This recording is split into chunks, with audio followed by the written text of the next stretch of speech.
Here we go again. Another HIV non-disclosure case, another headline, another public pylon, another round of people who have never had to live one day under the weight of HIV stigma suddenly acting like judge, jury, and moral authority. And right on cue, the lazy chorus. Well, they should have just disclosed. Really? Just disclose? That's your grand analysis? That's how deep of thought you're bringing to the subject about stigma, fear, criminalization, rejection, violence, gossip, outing, ignorance.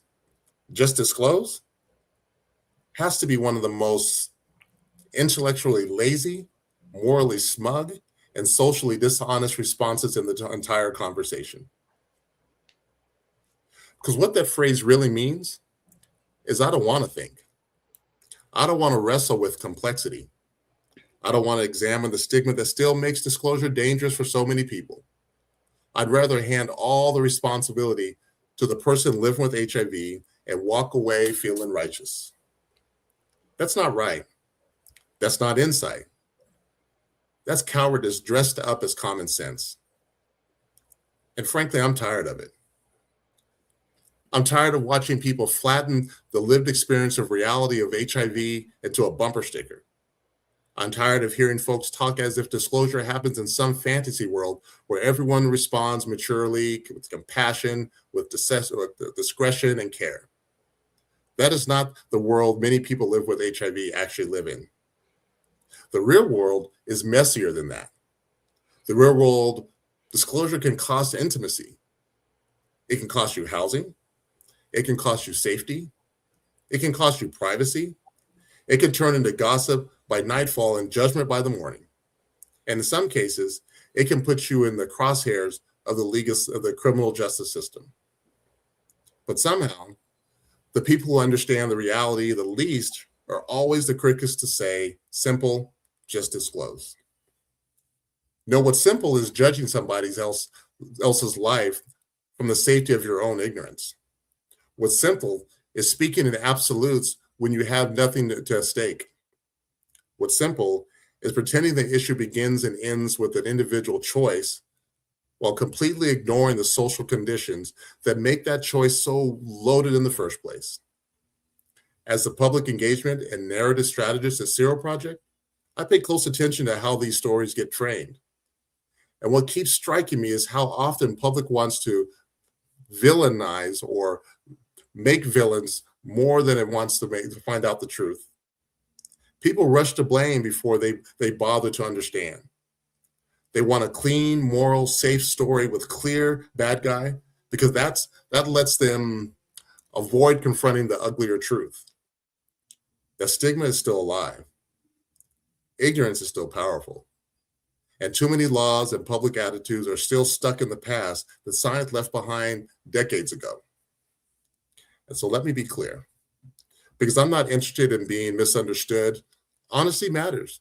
Communication matters. Consent matters. But if the entire contribution of this conversation, they should have just disclosed, then you're not engaging in the issue. You're dodging it. You're hiding behind a cliche because you don't want to be real with the human reality underneath it. Disclosure is not about responsibility.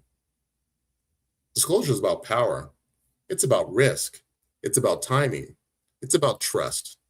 It's about whether the person in front of you will hold your truth with care or use it as a weapon.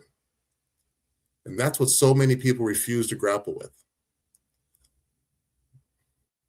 What enrages me is not only that these cases keep happening, is that every time they do, we are forced to sit through the same shallow, self-satisfied commentary from people who have learned nothing.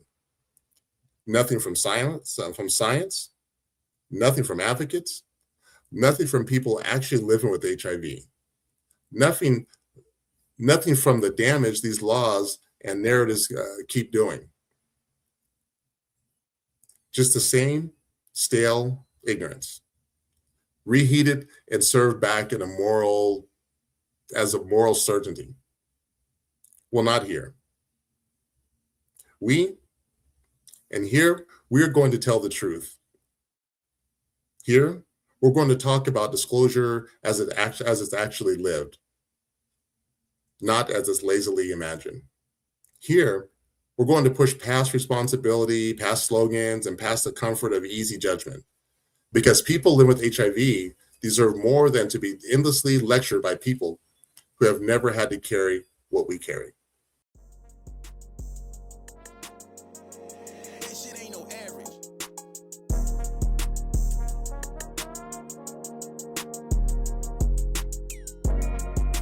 Yeah, thank you. Well, thanks for coming to the mic and ours. The mic is ours. This is and listening to my opening monologue. This is, as you can probably tell, or hopefully tell, this is a very sensitive topic for me. And it brings up for me a lot of emotion.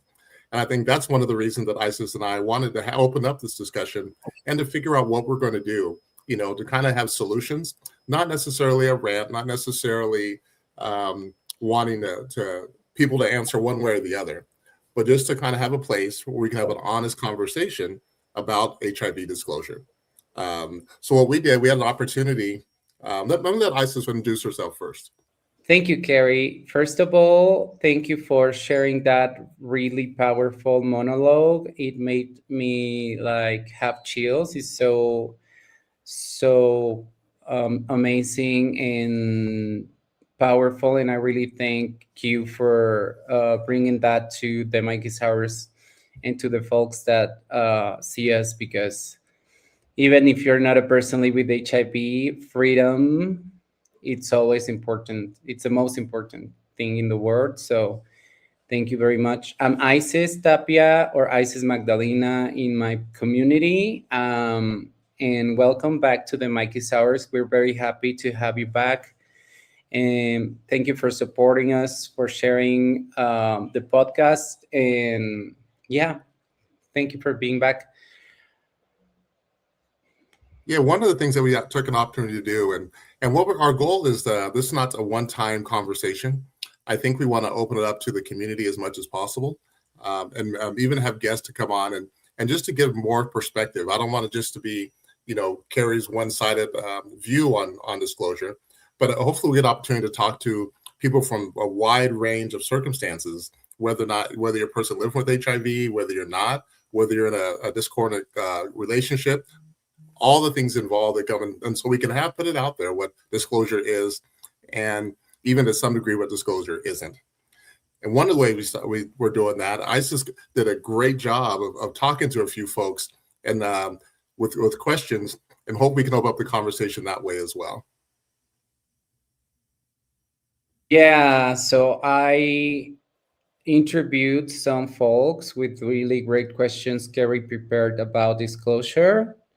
That at first I thought it was gonna be a bit delicate to talk about, because sometimes this topic, it's super full of stigma and discrimination, even in the LGBT community. But what I've seen while I was asking is that actually people, it's pretty informed. At least these first two interviews that we have for today, they were really great in their answers. And it's not that we are qualifying answers, but what I mean is that they had really open points of view about disclosure. So yeah, we're going to introduce you to a couple folks that we interviewed. First of all, we're going to see the first interview. Just one sec.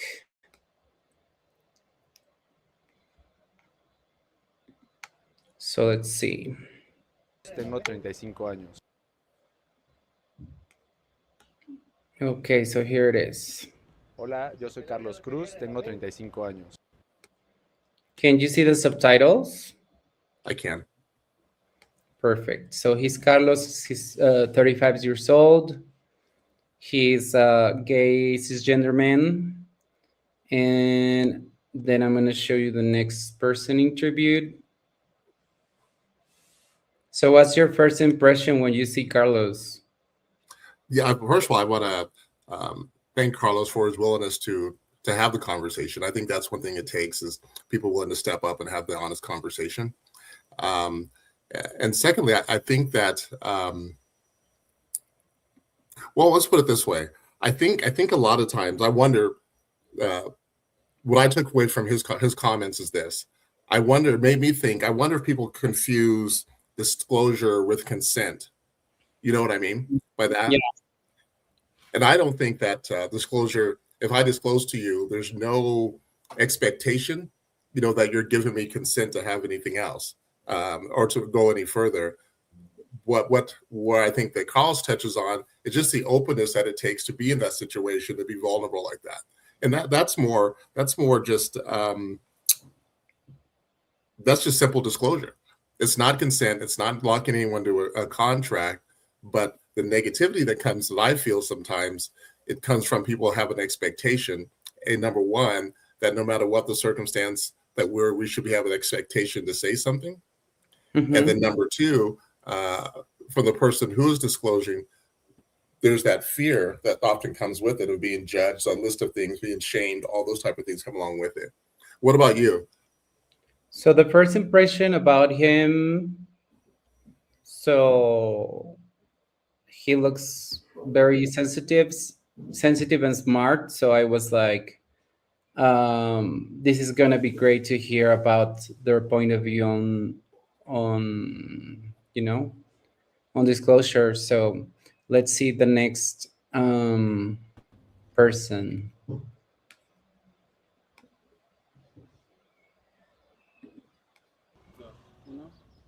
Hola, mi nombre es Luis Mora y tengo 32 años. Do you see them? I do. Yeah. Hola, So mi nombre they're es Luis Mora y tengo 30. yeah. So they're both on their 30s, Mm-hmm.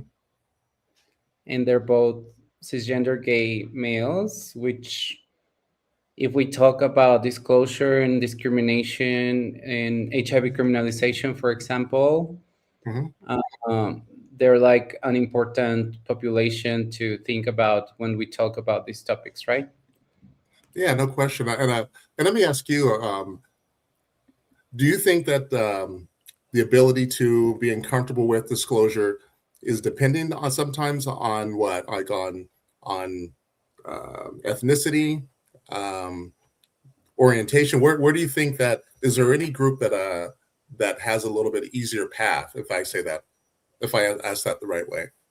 So before working with Sero, for example, my first thoughts were cultural. For example, the US is called a first world country. But when you see all of these videos of people from the US answering questions, like in general about politics and culture, you see that even though they come from a country that is very developed, they have really a little bit of misinformation, a lot of misinformation. For example, these folks that I interviewed are based in Mexico City. Okay. So we have a lot of states in Mexico that are not very well informed, and the information don't come right into them. And there's a lot of discrimination against people living with HIV, especially in the South.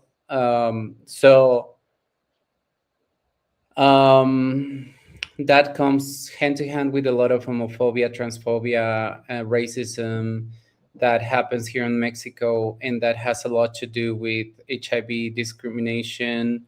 And so I think it's cultural. So people in Mexico City, at least, we have a lot of access to treatment, to testing, to information. So I think that's why I see that there's a huge difference, that if I go interviewing, so next time maybe I'm gonna try to interview people around other places where I go, so we can see a contrast, a real contrast between how information gets and who it gets to.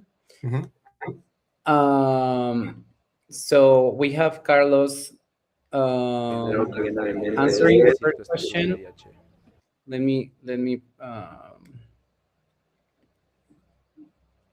Let me play it again.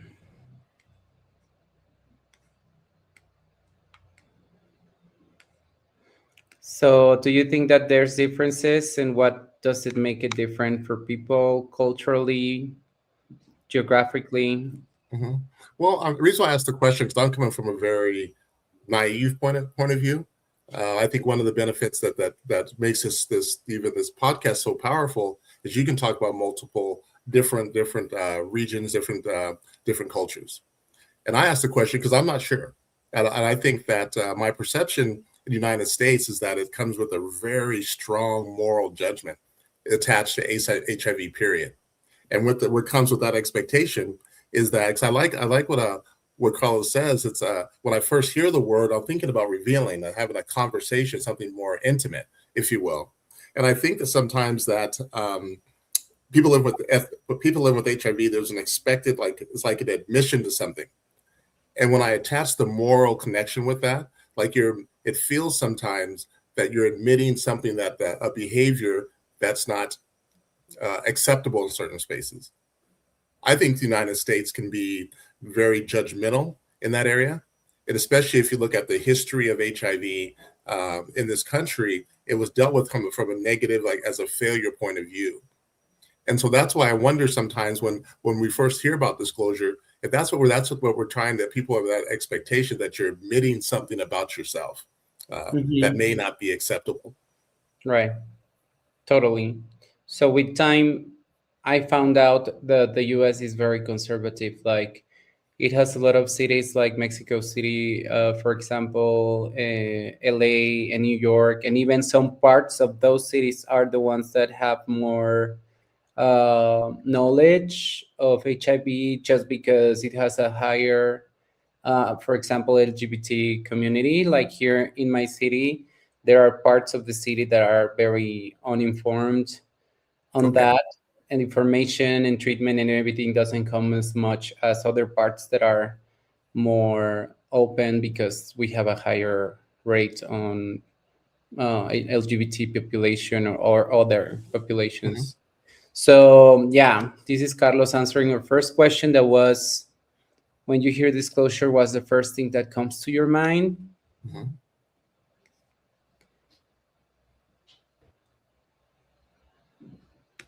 So I'm waiting on. Cuando me dicen estado serológico, lo primero que viene a mi mente es decir tu estatus de VIH. So the first thing that comes to his mind when he hears disclosure is to reveal your HIV status. Do you think he was coming from a place that is expected to when you hear the disclosure, or is he more saying that the term disclosure is more connected to HIV than it is connected to other conditions? Right. Definitely. Yeah. Yeah, So I definitely. wonder Because that. you don't have to disclosure that you are on cancer treatment, for example. Mm-hmm. It's not something that it's only a secret if you want to keep it secret, but not in the stigmatized way that HIV is, right? Mm-hmm. Yeah. So usually you don't disclosure that you have diabetes. Mm-hmm. Not something you hide because society is gonna judge you on it. Mm-hmm. So I think disclosure comes hand to hand with HIV because of that, because it's something that a lot of people have to hide. Mm-hmm. Yeah, for a Right. variety of reasons, as we'll uncover. You know what? I'm wondering if we should step back just for real quick, and Mm-hmm. because we're coming from a space that we're very knowledgeable about HIV, and Mm-hmm. but I wonder if there's still a lot of folks out there that are like, right now, what the heck are they talking about? You know, the course someone should this goes. They don't know the most recent information relating to HIV and HIV transmission. So maybe we should take a second and explain that. What I'm talking about, I think it's really common with the ad campaigns that the treatment available now has really been a game changer. Yeah. I wonder if you could speak to that just a little bit. Yeah. So what would you like us to share? Yeah, I think that if you're giving people HIV 101. If I'm a person who's watching the podcast and all I know is the what I've heard about HIV in the past, that it's still, my stomach turns just saying this, that it's still a death sentence, that it's helpless, all those narratives that are still out there. What would you say to that person? I would start saying that HIV, it's so HIV first has sexual stigma. So first we have to start saying that HIV is not only transmitted sexually. I think that's important. Later we can take off the stigma from sexuality, because there's a lot of sorry for the word, but the slut shaming for people with HIV, because they think people have it because they have like an irresponsible sex life. And first of all, everyone should be free to live their sexual life as free as they want to, without having to worry about anything. But unfortunately, nowadays we have a lot of sexual transmitted infections that we need to take care, each of us. So another thing that I would tell them is that sexuality, it's personal, so you have to take care of yourself. It's not other people's responsibility for your own sexual health, because disclosure comes a lot from there, that they say like it's the responsibility of the people that lives with HIV to disclosure, for example. Then I would say something that is very important. Point number 3 is that there's treatment, that with the treatment, your viral, how do you say in English? Viral, your levels of HIV. Viral suppression. Yeah, so it goes down, so you cannot transmit the virus, and so you can have like sex without any risk for the other person.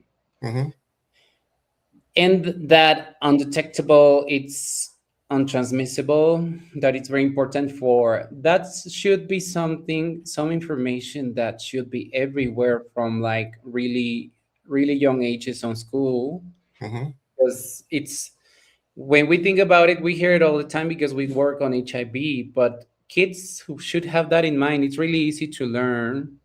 So later, maybe they're not thinking about, all these things when they're really young, but they're not dumb. And sooner or later, they will come and see. So let's dig into it. What is this? So they are informed. So the thing is that the stigma that comes with sexuality also comes with all of these other things that later will bring discrimination and stigma and taboos to these topics.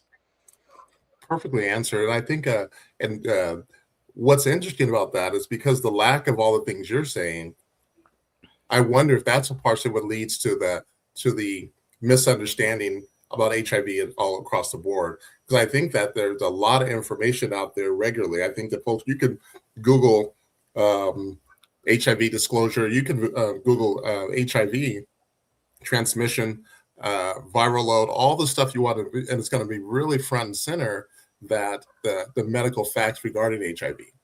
And I think that I would hope, that right now the at least people at whatever level, they may not understand it fully, but I think people understand you versus you.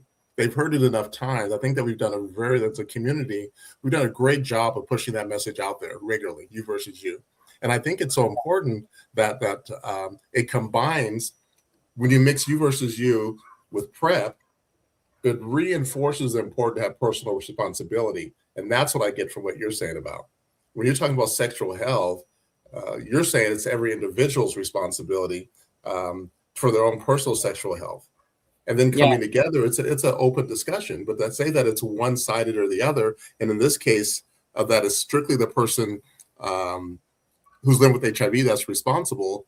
I wonder. I mean, I just don't believe that to be true. Do I believe that having a conversation with your sexual partner is important? 100%. But just as important as having any other conversation that I'm having regarding my sexual contact with another person. Yeah, and I think that it's something that it's not exclusive of people with HIV talking about your sexual health. So I think that's something that should be there always. So putting it like a responsibility of someone that lives with HIV to talk about sexuality with their partner, it's like very discriminatory. Like Mm, if mhm, it's something that takes you out of the normality, just for having one condition, then that's discrimination. So I think that should be a general, because there's still a indeed. lot of stigma because of this. And about, you were talking about U equals U and PrEP. So I've talked about this in other, like the AIDS conferences that I've assisted and all of that, because of course I'm very happy about that we are on that point where we can say U equals U and all of that, that it's amazing, and PrEP, but that we are also talking from privilege, because Thank you. uh, not everyone has access to information and treatment. Uh, so sometimes the U equals U topic, it's talked about like everyone knows it and it's like coming to everyone, Hmm. when actually the discrimination against people with HIV starts with people that actually are not undetectable. Hmm. That those are the real discriminated people. 100%. Yeah, so but yeah, definitely that's something that should be on the general culture for everyone now. Hmm. Should we listen to the next De interview estatus on the first serológico, question? pienso Of course. en la normalización. So let me repeat it. Cuando escucho la palabra revelación de estatus serológico, pienso en la normalización. Yeah, I guess what he meant, it's that when he thinks about it, he thinks about the normalization of this, the disclosure. That disclosure shouldn't be something that you would need to disclosure, because it's just something like a person that Hmm. lives with the condition, and that's it. So it should be like normal, no? Yeah, I think I love the term that's used there, normalization, because I think that term gets that's used often in different spaces, and I think uh, the way you leaned into it, the understanding of normalization, is that it just becomes part of the regular narrative that we have. There's things that are normalized, quote unquote, that aren't criminalized. And until we work on one of the reasons that we strongly, um, first of all, we strongly people part of normalization is to get people on medication as soon as possible. Yeah. But in order and first, and also what you're saying, to make a treatment available globally. That's the number one goal. But then where stigma comes involved, where it's not normalized, is that unfortunately, we're places that have HIV criminalization statutes. The only way that I can be charged is if I know my status. Right. If I don't know, then I never get tested. Then I can't be charged with a crime. That is counterproductive to treating HIV. That is counterproductive to normalization. What here where he's talking about there. You mean should it be normalized? Yes. Should it be part of a physical? You bet. And if we had those things in place, then the conversation between partners wouldn't be so contentious. Wouldn't be so difficult to have. But we know that especially certain places, people are concerned of being outed. They can be concerned with violence. They can be served with housing instability. It could cost them their job. There's all these non-normalized conditions that can have consequences for just having a conversation about your health status. Right. So when we say just disclose, and of course, I'm not speaking by any means for everyone living with HIV. So I'll phrase it this way: when I hear just disclose, right, it's not taking into account all the things that come along with it. Right. So that's one of the next questions. Mhm.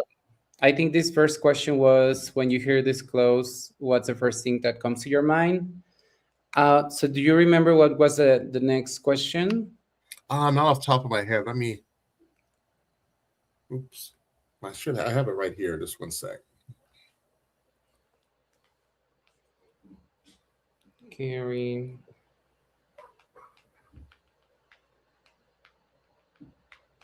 No way, I just had it up.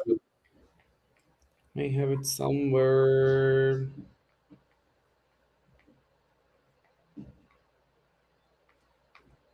So it's here. Perfect. So the second one, it's the one you were talking about. What does the phrase "just disclose" mean? We asked our interviews, and this is what Carlos said. Sería como, digo, falta como el opcional, ¿no? O sea, porque si quieres o no, porque no es como que a fuerza lo tengas que decir. So he said that "just disclose" is missing the optional. It's not like it's an obligation to say it. Wow, that's powerful. I've actually, I think I understand where he's coming from. I've never put I've never heard it phrased that way. That it's taking out what I'm hearing you're saying. It takes out the option, the choice to disclose or not disclose. Yeah. Because we're walking into the world, if you will, and I'm not trying to be overly dramatic, but we're walking out with the idea of a command, just disclose. You know, and then what comes to me is like, or else what? What if I don't disclose? Right? What if I do choose to keep it personal? What he's saying is that we're not allowing people to have that option. And I think we discussed one time about the visceral reaction I had, because I think first thing I heard when I last time I've heard someone say that in a public setting was that we would never say that to this day and age. Hopefully we wouldn't, but we'd never say to a victim of domestic violence, "Why didn't you just leave?" Just leave. Right. We would recognize there's a lot of things associated with that in order to get to that point. At some level, that's how I view HIV disclosure. When people say that, we're not taking into account all the things that really means for that individual: safety, job, family, all those things that are attached to it. So I want to be able to disclose comfortably and safely where I feel I'm going to be accepted.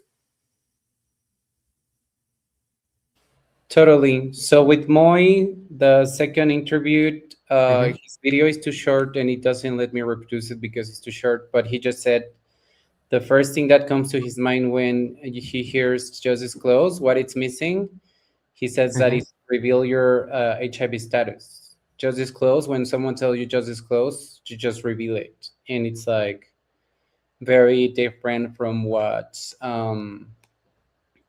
Carlos answered, you know? Yeah. And I remember, so I've been living with HIV since 1988. I remember there was a campaign that kind of said, and I'm paraphrasing a little bit, it said that everyone has a status. What's yours? Right? Yeah.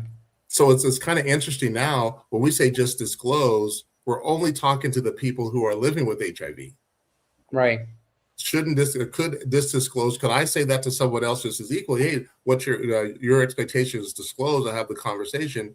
Yeah, I can disclose. I've been tested. I'm currently not living with HIV. Right. Is that a form of disclosure? It's disclosure, yeah. But is that the expectation though? Right. I don't think that's the expectation of people who know what their HIV status are, or even the people that don't know. So right. if it was a universal conversation, just disclose, people would say, you know what? They could say, I don't know. I haven't been tested, you know? A humongous part of the population cannot disclose because they don't know, like you said. It's just a bit part of the population that know their status, even if it's not, it's positive or not. So can you say that again? I'm not sure people understand that. Say that yeah. that statistic again. Yeah, so the biggest part of the population don't disclosure because they don't know their status. They don't even get tested. Most of the people don't get tested. For a variety of reasons, as we know, as our data shows, for a litany of reasons why. Because everyone has a status. I think everyone would agree with that. Yeah. Heterosexual folks think that, some of them think that this is very exclusive of the LGBT community. when you see a lot of new cases by like heterosexual couples uh, transmitting the virus. So yeah, it's crazy that it's not, so testing is not as normalized as it should be. So yeah, the third question is, who is responsible for talking about sexual health? This is what Carlos said. Hmm. Ya de empezar como a quitarse tabúes respecto a la sexualidad, pues en general. So he says that it should start from family because it's the core of everything. Wow. See, that's a whole different. When I first wrote that question, and I'm thankful that he took it there. I didn't initially think about that. When I ask a blind question, who should be responsible for talking about sexual health? Yeah, it should come from the home. You know, Mhm. at that age, could you imagine a world where we're able to have those open factual? I forgot to put that in there. Yeah, Conversations with our youth. Um, yeah. how So that would potentially change things. the thing is that I think it's like contradictory to the point where Mm. our parents studied on the same schools we did, some of us. So they got the same information, and information is not being updated to science and to general social advances in like HIV and other um, conditions. Mhm. So then, if you think that the responsibility from the family core, how would parents know if society and schools were even more conservative before when they went to school? So sometimes it's even the other way around, that kids or younger folks that are studying or that get fresher information are teaching their parents about it. Yeah, I Yeah. bet. I bet. So yeah, it should start at home. That would be ideal if parents would have that information available. But yeah, let's see what Moy said. Esa frase es la opción de hacerlo si quieres. O sea, poder decidir si quieres hacerlo o no y normalizarlo también si decides hacerlo. Also, this is the answer to the just disclosed one. Right. Did Yeah, he answer the second one as the next question as well? I think so. Let me see. But he said to the Creo que just lo que le disclosed falta a one esa that it's missing the frase es option. Like just la like Carlos said, it's opción missing the de option. hacerlo si No, quieres. O sea, you can Mhm. poder decide decidir if si you want to quieres do it, hacerlo o no and y if you do it, normalizarlo it should be también si normalized. So decides he hacerlo. repeated the word normalized. So Gotcha. mhm. And I wonder, because I haven't been out in the. Remember, I'm old now, so I haven't been out in the dating world at all. You know, and my understanding, a lot of times dating is on social media. It's through apps. Um, do you know if that is disclosure something on apps that is normalized? Is it normal on dating apps to talk about your health status? So more people are talking about their HIV status on social media. For Hmm. example, dating apps on Grindr, they have the option to put it there. But I've seen a lot of people getting discriminated from other people in the community for living with HIV openly. For example, I've seen that OnlyFans creators or content creators to be discriminated for living with HIV, called irresponsible for doing sexual content, live with HIV, which is crazy because it's better if they know and they get treatment and they cannot transmit the virus. But and like people openly live with HIV like us.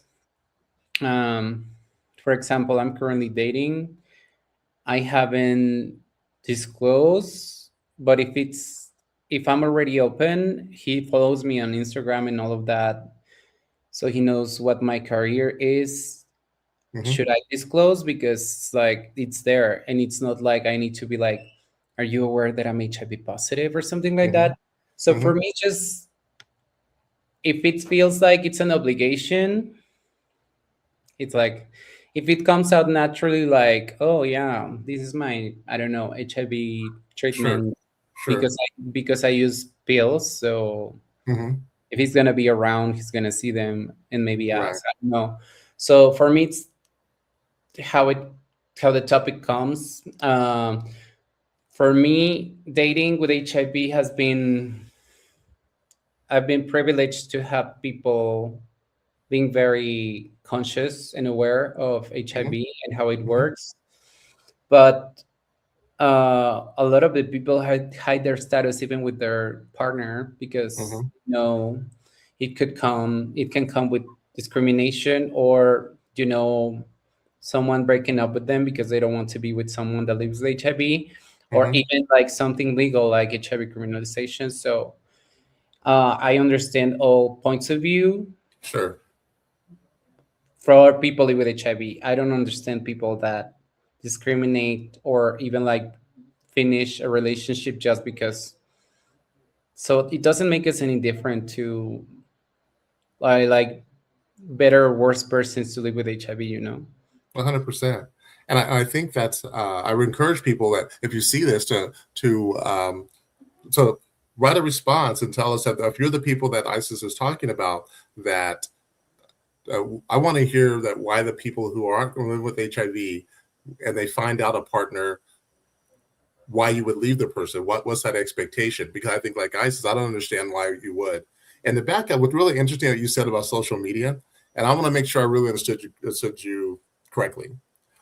What I thought I heard you say is that people will put it on their social media, right? Mhm. And then they would get discriminated against because they put it on the social media, which flies right in the face of people are saying just disclose, but I don't have to be the one who's responsible with your new information. I can Yeah, still throw hate at you. And so we want you to disclose, but then we don't want to be accepting. If you don't want to mess with somebody, just don't mess with them. You ain't gotta put their business in the street. right. And what's crazy is that I've seen that a lot of people that get discriminated against for being openly HIV positive, Hmm. it's discriminated by people that don't have to do anything with them. Of course, they don't have to do anything with them sexually. So Hmm. in their mind, they're gonna be affected because that there's someone with HIV. How would that affect them if they don't even like have, So it's What's like, the what's great? What's the point about that? And that's at a core of some of the HIV criminalization statutes. You don't even have to have contact with some of these statutes in order to be charged with non-disclosure. Like so, the expectation is that anyone who I've come in contact, it's my responsibility to disclose to them. And I said that, and like if you when you think about that out loud, how can that possibly make sense? I'm not right. even trying to date you. So why is it your business what my health condition is? Yeah. If you're gonna be an ignorant, I'm sorry that I talk like this, but I get so No, pissed. no, put it out there. But if you're gonna be so ignorant, why would you be like this with someone that doesn't have nothing to do with you romantically or sexually? How does this affect you, right? So it's Hmm. just like I don't understand that. It's like the same as transphobia and homophobia and racism. It's like, so what are we doing to upset you? We're just existing, right? So it's crazy. That's a and that's the strongest way to put that. And I think that both the people that you interviewed, and again, I can't thank them enough for their honesty. They're kind to say that. And that's what I hear from both of them. It's like, wait a second, I just want to be free to live my life. And if it comes to the point where um, anything, I think for me, when I get a sexual partner, there's at some point in that conversation that we're not only agreeing to be physical, but there's that conversation if we're going to do anything at all. Right, And that's the point. And that's the point I think that, and on an individual basis, where disclosure should come in. But when you say just disclose, I think that's one way we're going to put a bit on it. It's given a command. It's taken away the person's autonomy, the right. ability to choose. Yeah. So we're going to the fourth question with Carlos. What would make disclosure feel safe and respectful? Mm. Sobre pues ser seropositivo, sobre el medicamento que se tiene actualmente, o sea, porque justo yo creo que la gente no se atreve todavía como a salir del closet o revelar su estado de VIH, sea positivo o no, por todos los tabúes y toda como la mala información que hay.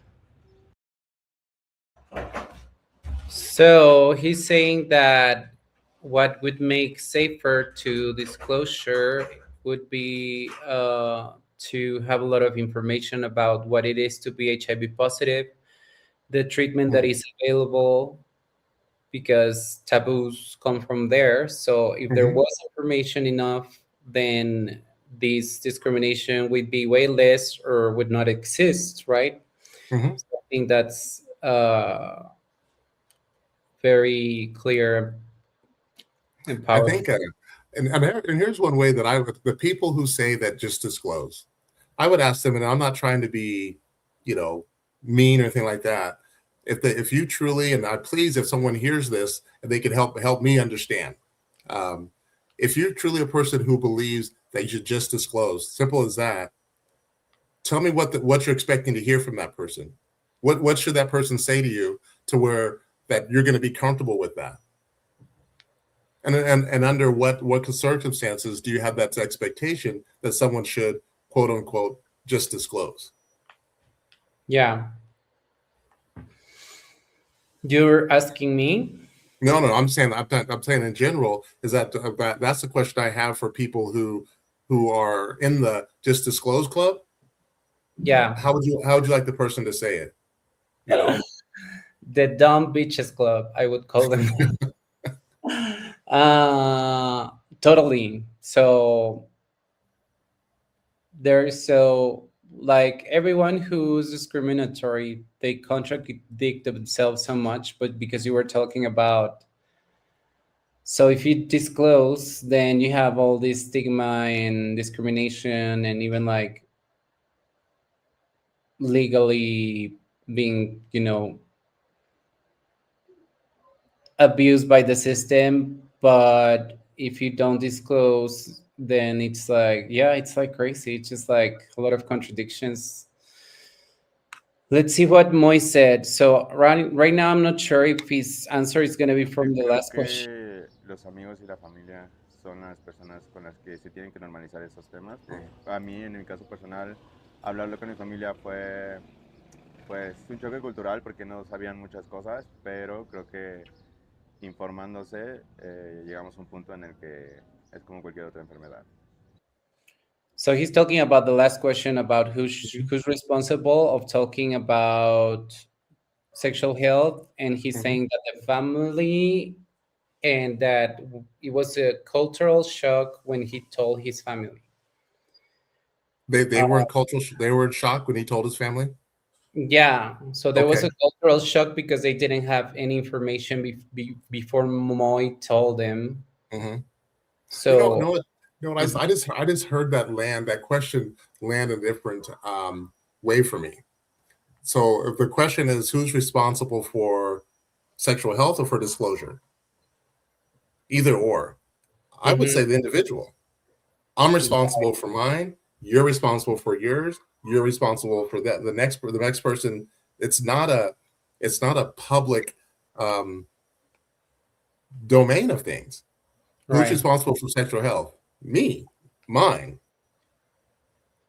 HIV disclosure implies that not only am I responsible for my sexual health, I'm responsible for yours. Like you said before, even if I don't plan on having sex with you, I'm still responsible for your sexual health. And when you say it out loud, it doesn't make any possible it's funny, but they don't see it that way. They just see it like a square thing that, nothing else enters their brain. So I guess the next video from Moy should talk about the fourth question. Since it's like, let's see. Entender que ya no es una enfermedad mortal, entender que hay tratamientos para prevenirlo y para controlarlo y pues sí, normalizar y erradicar el tabú que se tiene sobre este tema. Yeah, so he's talking about what would it make disclosure safer. Hmm. Uh, so to understand that it's not a mortal condition, Hmm. and that you can have a normal life with treatment. So yeah, that's definitely something that I've seen that most people don't understand when they hear HIV. Even if you tell them U equals U and all of these advances, they're just hearing HIV They do. and what they think from HIV from like the 80s or 90s, right? Correct.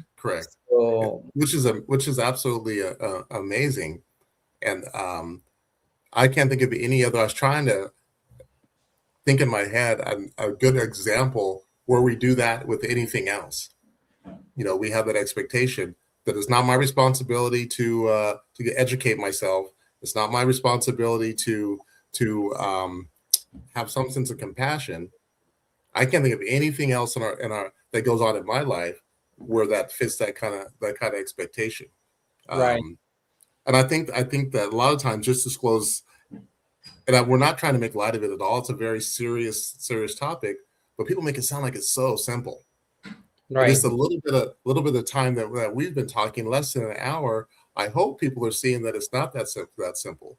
I think that I think sometimes people would think it's so simple. They don't have to carry the consequences of if it is out there. right, You know, they don't have to carry that. And I think it lets society, how can I put it? It lets them kind of pretend that the problem is only the person's honesty. If right, you don't tell me, you're a dishonest person. right. And I think, that's a societal thing. And I think society has to understand a thing. Not because we are living with HIV, we're less of a person.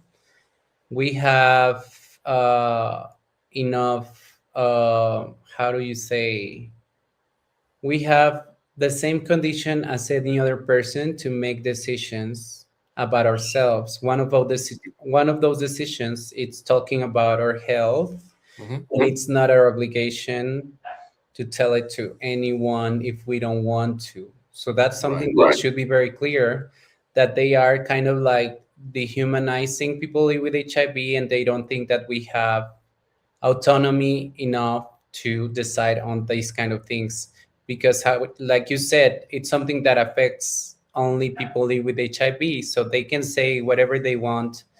Like they can say, oh yeah, just disclose.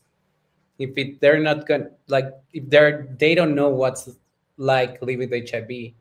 So for the last questions we have, what do you wish more people understand about HIV today? And this is what Carlos said. Ser un cero positivo es una persona que pues no va a contagiar y que pues regularmente se está haciendo sus pruebas, o sea, está bien clínicamente. Y eso es como la desinformación que se tiene en la sociedad y pues son lo que genera los tabúes. So the first thing that comes to my mind when I listen to Carlos, because I translated when he talks about we don't transmit the virus in Hmm. Spanish, he said we're not contagious, which Yes. resonates a lot with me. Of like, even for people in the community, we don't see the importance of language enough. Like Mm. the huge difference between something being contagious and something to be transmitted. Because something that people should know is that we don't have a flu that you can like be contagious and just like be talking or kissing and transmit it, right? So Right. we call it transmission because you need to have all of these things happening, not necessarily just talking or kissing or hugging. So yeah, I think that language is important. Yeah. Yeah. Great. I think that's something I think that is missed over. A lot of times we'll call it language justice, to where we're having the same conversation, because words do matter, and for clarification it matters. And so I think a lot of times, I remember when this just shows people would come up, that's that motherfucker who's got AIDS, right? This really hurtful thing. This is not even about disclosure. Just someone just knows that I'm a person with HIV, out of anger and hate and all the things that come with it. That motherfucker got AIDS, and which opens up the big conversation. But it's like, damn, now first I got to explain to you that AIDS, you can't spread AIDS. You got to go back and we got to go one-on-one of HIV 101 before we can even defend ourselves against such bigotry. And Right. to me, that's hilarious. To explain to people, I think even today, I'll come across people that will treat HIV and AIDS as the same thing. Right. And that's what I think that both, that all part of the conversation is a huge part of what I'm taking away from it. A huge part of this is education, but Right. people have to be willing to educate themselves as well as to willingness to be educated. Right. It's just as important because the information's out there. It's not a mystery. Totally. And what you said about AIDS and HIV, nobody, like really, most of the people don't know the difference. But also, in order to take stigma from HIV, you need to take it from AIDS. So Bingo. I think a lot about people with AIDS because we are in like a good position, living healthy healthy lives like anyone else that doesn't live with HIV, but the people with AIDS don't. So I think that we have to take the stigma from there first in order to, it's like the core of it. So we don't have a fifth answer from Moy, apparently, but I think this was amazing. And I have a couple more interviews for you from a couple of trans folks. So we're gonna see a different perspective because I think, like you said, all these different aspects of life change the perspective of the person on different topics. So we'll see next time how it goes with those questions and answers. It's the same questions for another demographic, and this was so fun to do. I had a lot of fun, and also a lot of thinking of how people think about these topics, and that I'm really thankful to hear and expand my point of view. So I thank you a lot for this amazing idea, Kerry. And you as well. I think that, as always, I like that we can have those honest conversations with each other. And I hope that we're modeling that. I hope to folks who see this across that it's okay to have the conversation Yeah. in a safe space. I think that one thing I want people to consider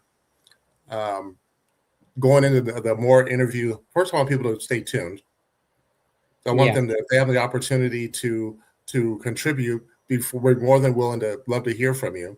But also, one takeaway is that sometimes I feel that it's like a collective failure, across the board. Are we creating the conditions that would make honesty possible? Totally. Where honesty will be safe. And that's the question I would ask not only people that live with HIV, all the people who are not HIV positive. And again, thank you. And I think, remember, everyone has a status. And so when the people that are saying just disclose, do you disclose your status? And that's so beautiful and powerful. Let honesty be safe in general. Be open. Listen, because sometimes we just talk about these topics and we give you all the information, but you don't really listen. You're just like, you just hear HIV condition, blah, blah, blah. And you don't really listen that we are living healthy lives and that we're people and that we don't have the obligation to talk about our personal lives. Everyone's responsible of their own sexuality. So thank you very much for putting that out there, Kerry. And yeah, I'm so happy to see you. Yeah, you as well. Until next time, this is I'm Kerry with the wonderful Isis. And always remember that the mic isn't just ours, It's everyone's. Yeah,